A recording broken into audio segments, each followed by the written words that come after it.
I think people have a very different idea of what Amazon is. Some people see you as an e-commerce company or a retailer. Others see you as an innovative tech company. You have Amazon Web Services, and you have original content, and you have Alexa, and so many other things. How should we be thinking about Amazon? Yeah, I do get that is something that people get confused about sometimes. What is Amazon? We do such a diverse array of things, from producing original content at Amazon Studios to Amazon Web Services, where we sell startups and enterprises computing infrastructure, to the things that most people know about, which is our consumer offering, where we deliver things in little brown boxes. And these things seem so disparate. How is it that we're doing all of them? And the common thread, and really what it is it's an approach. We have a very distinctive approach that we have been honing and refining and thinking about for 22 years. And it's really just a few principles that we use as we go about these activities. At the very top of the list is one I've already mentioned, but you'll probably hear it 10 times throughout tonight because it's so central, and it is customer obsession. It's customer obsession instead of, for example, competitor obsession, or business model obsession, or product obsession, or technology obsession. There are many ways to center a business.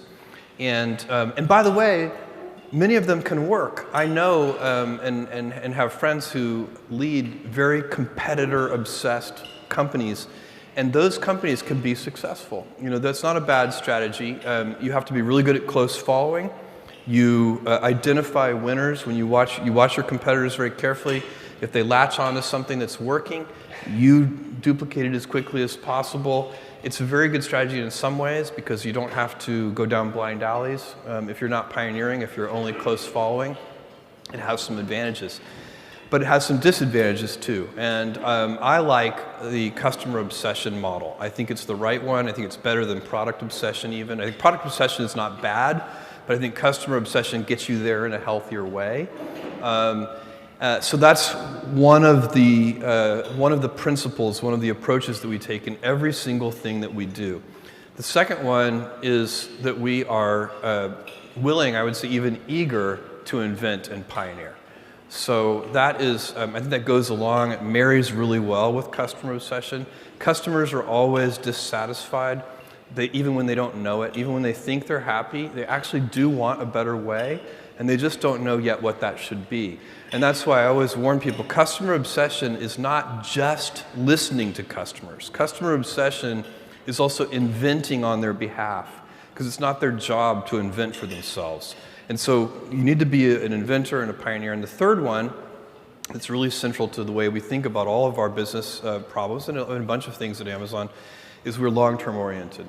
So I ask everybody to not think in 2 to 3 year time frames, but to think in 5 to 7 year time frames. To not think about, when somebody says to me, congratulates Amazon on a good quarter, which is a very common thing to say. You meet somebody, they're being nice, they looked at your financial results for the quarter, they're like, good quarter. I say thank you. But what I'm thinking to myself is, that quarter, those quarterly results were actually pretty much fully baked about 3 years ago.